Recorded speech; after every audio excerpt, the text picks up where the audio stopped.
పొలంలోకి ఆపడి కట్టు ఉంది. నేను వెళ్ళి మందులు వేసుకుని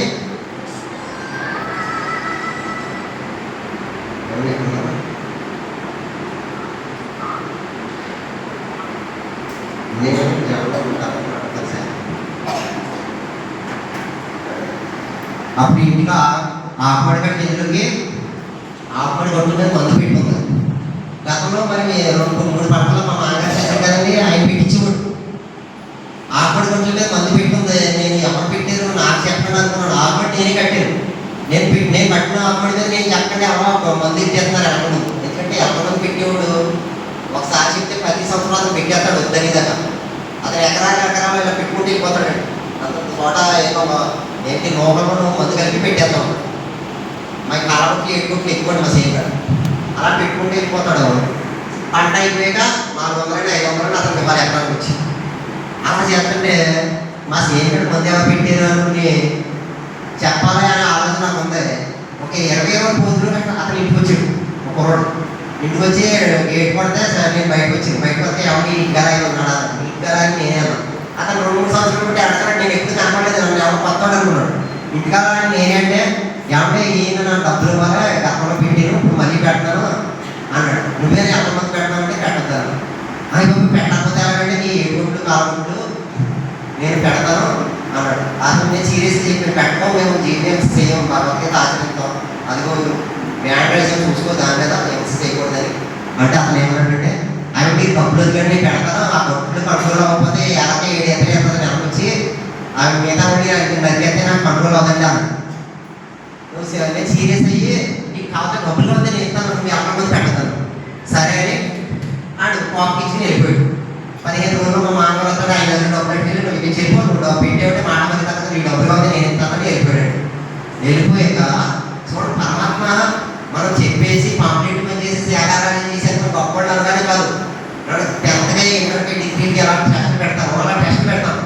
అప్పుడు 3 చాలా సీను పోసినట్టు జరిగింది నరికేసింది. ఆ సీను మొత్తం నరికేసింది. అది ఎప్పుడు అనుకుంటారు 3 నెలలు మాడతా మళ్ళీ చేయడం ఈ మాత్రం ఎదిగాక పొద్దుతూ ఉంటుంది పట్ట మీద. ఆ పొద్దు వచ్చినప్పుడు తీరు ఉంటుంది. ఆ కడుపులు నరికేస్తే మాట అది కడుపు వచ్చాక తినాం. పట్ట మీద ఉన్నప్పుడు పొద్దు తీరు ఉంటుంది. అది తీరేట ఏం చేసినాయి 3 చాలా చేయను దగ్గర నరికేసింది.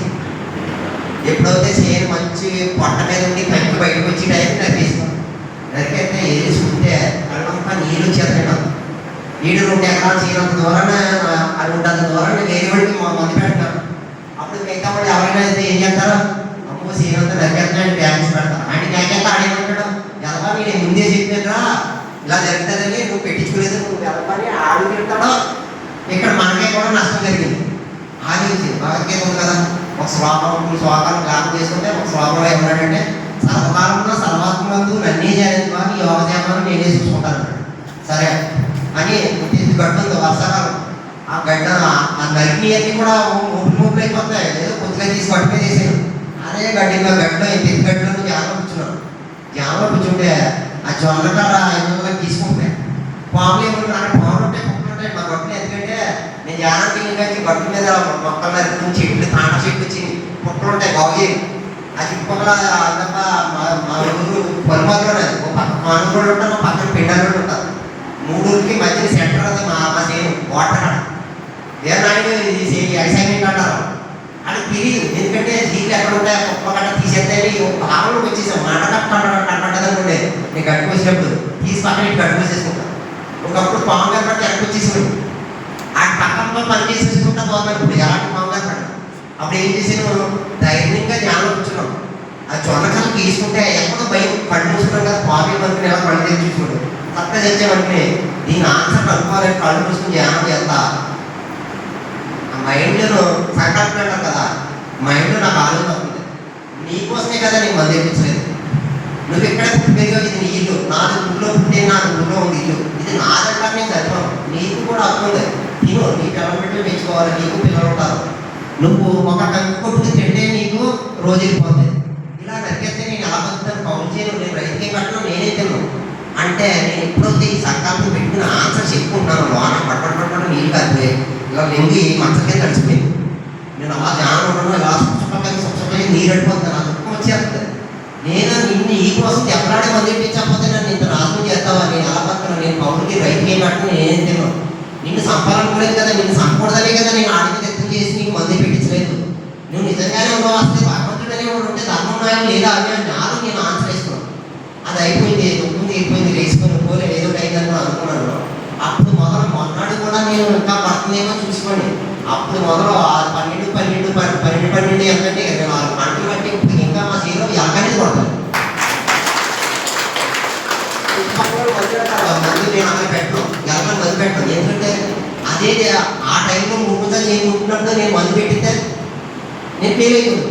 మందు పెట్టలేదు ప్రతి ఒక్కరికి జ్ఞానం ఉన్నవాడికి రోజు టెస్ట్ వస్తాయి. ప్రతిరోజు మనం మాయపడిపోకూడదు.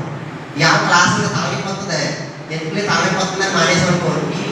ఈ ఎదుగుదాకా ఆగిపోతే వచ్చింది అది అర్థమవుతుందండి. మనం మంచి పని చేసేటప్పుడు ముందు సెట్ అయ్యేది వస్తుంది, దాన్ని దాటేసి వచ్చేది. దాన్ని దాటేసి వచ్చినప్పుడు మొత్తం పర్మనెంట్గా తీసేయబడుతుంది. అయ్యో ఈ ఆలోచన ఒంట్లో పోలేదని ఆగిపోయినా అది ఎక్కువైపోతే నీకు అర్థమైతే పోదు. అలాగే నాకు ఎన్నో జరిగింది. అప్పుడు ఇలాగ క్లాస్లో ఏంటంటే ఏదో సాధించాలి, ఏదో చూడాలి తప్పనున్నాను. సరే నేను అడ్వైస్ చేస్తున్నాను కదా, నాకు ఇంత ఆనందం ఉంది, సేవ చేస్తాను, 3 నెలలతో చూస్తారంట. నేను నా తోడుకోవాళ్ళు ఇంకా నలుగురు రాత్రి ధ్యానం చేసి సత్యసాధించ చేసుకునేవాడు. అలాగంటే ఇలాగంటే నేను ఆనందంతో చెప్పుకునేవాడు. నాకు కుటుంబంలోకి ఎక్కింది, వీళ్ళు ఏం పని చేస్తున్నారో ధ్యానంలో కొంచెం చూడాలి, వీడియోస్ వేసుకోవడం చెప్పాలి అని గతంలో క్లాస్లో ఈ సీనియర్ మాస్టర్ క్లాస్లో కట్టాను. నేను సంకల్పం గట్టిగా పెట్టుకుని మా పిరమిడ్ కట్టే నాకు పిరమిడ్ దగ్గరికి రాత్రి వెళ్ళిపోయింది. మా ఊళ్ళో 300 రోజులు 60 రోజులు ధ్యానం పెట్టారండి. ధ్యానం పెడితే ఏం చేశారంటే అలా ధ్యానంలో కూర్చుంటే ఆ పేరు చప్పుడు చేయ ఒక్కడ రోజు పల్లా చేసి కూర్చోడు. ఆ వాసన గొప్పలాంటి పని తీసి చూసుకోవచ్చు. అలా నాకు నచ్చేది కాదు. గిన్నె చప్పుడు చేయ ఈలోగా నాకు కూర్చున్న 10 నిమిషాలకే ఆ పేరుతో సదువు మొదలెట్టు అట్లా ఆడించుకోరు. ఆ చప్పుడు ఆ ప్యాన్ వేసేసుకోండి. నేను నిశ్శబ్దంగా కూర్చోవాలనుకున్నాను. వంటగా ఉండేసుకున్నాను నా ధ్యానం. ఇప్పుడైనా ఇలా సంగీత ధ్యానం పెట్టి చేస్తే అందరూ ఉంటారో ఏదో 10 మంది ఉన్నా కూడా ఎస్ఎస్సి వస్తాడని కూర్చుంటాం. కానీ రాత్రులు ఎక్కువ ధ్యానం చేస్తాను. నేను నా క్లాసులు వచ్చి ఈ గంట ధ్యానం కాదండి. ఇక్కడ ఏంటంటే వెళ్ళిపోతా ధ్యానం తాగిన సముద్రం లాంటిది ఎంతవరకు చెప్పదు, వెళ్ళిపోతా మాటలు ఏం చెప్పలేడు. ఇది ఏంటంటే ఇక్కడ ఉన్నది మననం చేసుకుని రాత్రులు ధ్యానం చేస్తారు. పవన్ ఫేమస్ అంటే రాత్రి ఆజాదీ గారికి రాత్రులు ధ్యానం చేయాలి. 1 గంట ధ్యానం 6 గంటలు ఎనర్జీ చేస్తారు. నేను ఎక్కువ ధ్యానం చేస్తాను వల్ల నిద్ర రావట్లేదు. మా ఊరి శక్తి ఉంటాడు ఏమంటారు, ఏదన్నా ఆర్గనైజ్ చేయడానికి నిద్ర చేస్తుందని కూడా నాన్న పైకి ఒప్పుకోకుండా నాన్న పైన ఉండేది. ఎందుకు నిద్ర పడతలేదు అనుకున్నాను. రోజు పత్రిక గారు అన్నాడు పేరవాలని ఎక్కడో 1 గంట ధ్యానం 6 గంటలు ఎదురైనా రాత్రి నిద్ర అవసరం లేదన్నట్టు. అప్పుడు నాకు ఒక నమ్మకం అనేది వచ్చింది. నాకు ఇదే జరుగుతుందా అనుకున్నాను. అప్పటి నుంచి నేను ఇప్పటికీ రాత్రి